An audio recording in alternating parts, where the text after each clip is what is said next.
సాధారణంగా భార్యాభర్తల మధ్య గొడవలు వచ్చి విడిపోయినప్పుడు భార్య తన పోషణ కోసం భర్త నుండి భరణం కోరడం మనం చూస్తుంటాం. కానీ భర్త సంపాదించే శక్తిని భార్య కుటుంబమే నాశనం చేసినప్పుడు కూడా ఆమె భరణం పొందేందుకు అర్హురాలవుతుందా అంటే కాదనే సమాధానం ఇచ్చింది అలహాబాద్ హైకోర్టు.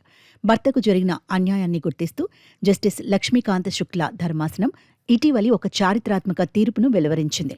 ఉత్తరప్రదేశ్కు చెందిన డాక్టర్ వేద్ ప్రకాష్ సింగ్ అనే హోమియోపతి వైద్యుడికి వినీత అనే మహిళతో వివాహమైంది.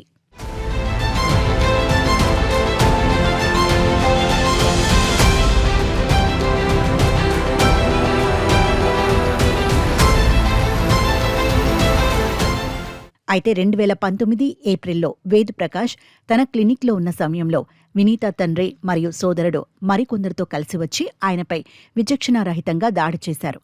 ఆ సమయంలో వినీత సోదరుడు జరిపిన కాల్పుల వల్ల ఒక బుల్లెట్ వేద్ ప్రకాష్ వెన్నెముకలో ఇరుక్కుపోయింది. ఆ బుల్లెట్ను తొలగిస్తే పక్షవాతం వచ్చే ప్రమాదం ఉందని వైద్యులు హెచ్చరించడంతో ఆయన ఆ తీవ్రమైన నొప్పితోనే కాలం వెళ్లదీయాల్సి వచ్చింది. ఫలితంగా ఆయన కనీసం కూర్చోలేక తన వృత్తిని కొనసాగించలేక క్లినిక్ మూసివేసి నిరుద్యోగిగా మారిపారు.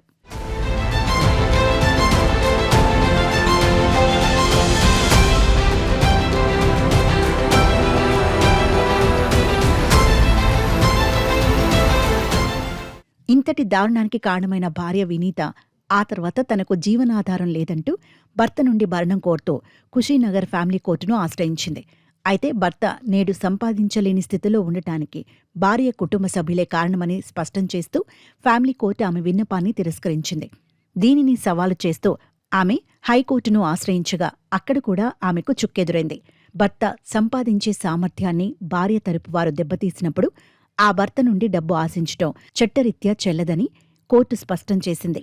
ఇలాంటి పరిస్థితుల్లో భరణం ఇవ్వాలని ఆదేశించటం భర్తకు తీవ్ర అన్యాయం చేయడమే అవుతుందని వ్యాఖ్యానిస్తూ ఆమె పిటిషన్ను హైకోర్టు కొట్టివేసింది.